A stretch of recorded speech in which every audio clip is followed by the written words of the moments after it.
Hey gamers, welcome back to Creative Gamers. Today, I'll be showing you how to play PlayStation 3 games offline on your Android device using the official RPCSX Android port. If you've been waiting to finally enjoy PS3 titles on your phone with smooth performance, this guide is for you. RPCSX is an open source emulator and, in my opinion, the best option for PS3 emulation on mobile right now. Compared to PS3e, RPCSX has a cleaner interface, higher FPS, and, most importantly, it's actively back in development after a short break. So, let's dive in and I'll walk you step by step through setup, adding games, tweaking settings, and testing performance. Before we start, you'll need three things: the latest RPCSX app, the official PS3 firmware, and your PS3 game files in .pkg, ISO, or folder format. Once you've got these, you're ready to go. Let's set up the emulator. Open RPCSX, go to the menu, and select Install Firmware. Choose the firmware file you downloaded earlier and wait. It can take a few minutes, so be patient. After that, we need to make sure RPCSX stays updated. This isn't a major update build, so you'll need to manually set the update channels. Open the settings menu, find the option called Download Channels, and change both the RPCSX UI Android Update channel and the RPCSX Download channel to Development. Now, whenever you return to the home page, you'll get the latest updates automatically, including small improvements and bug fixes. Next, let's add your PS3 games. Back on the home screen, click the plus icon and you'll see two buttons. The first button lets you add games one by one. This takes longer when adding multiple games, but here's the advantage.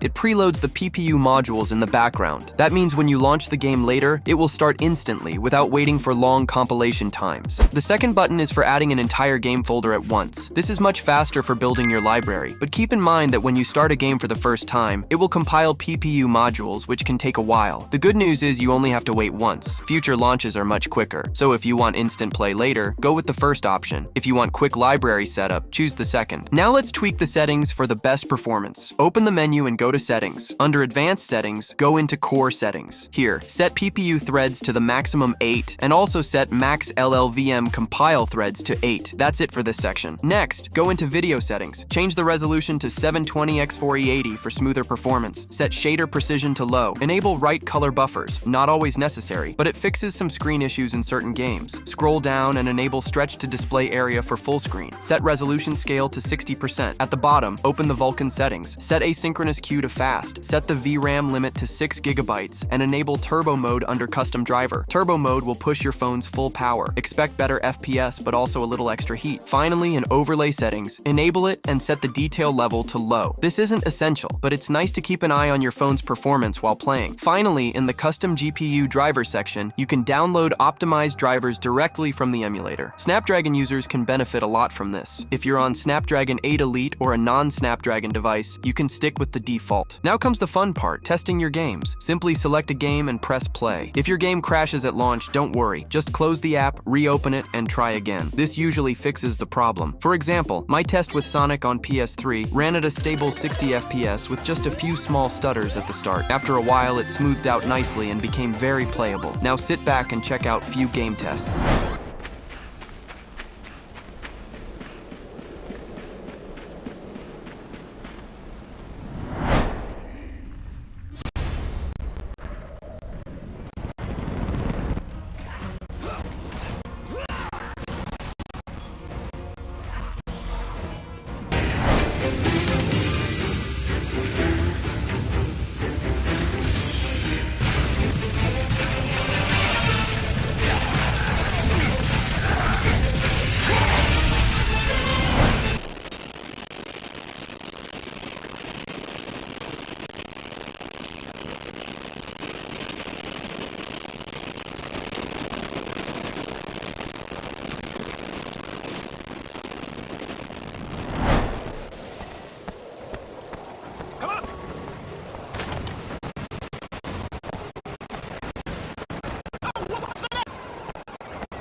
Driving that cop over there.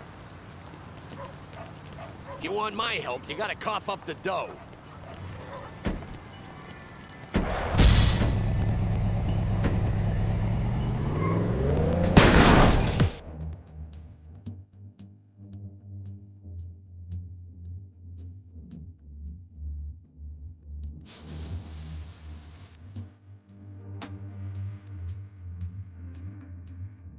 To wrap up, RPCSX is easily the best way to play PS3 games on Android right now. It delivers higher FPS than PS3e, has a much cleaner UI, and is under active development again, which means it's only going to get better. Just remember, it's not available on the Play Store, but it has an official GitHub page. So, if you've ever wanted to carry your favorite PS3 games in your pocket, RPCSX makes it possible. Give it a try, play around with the settings, and let me know in the comments what games you've tested.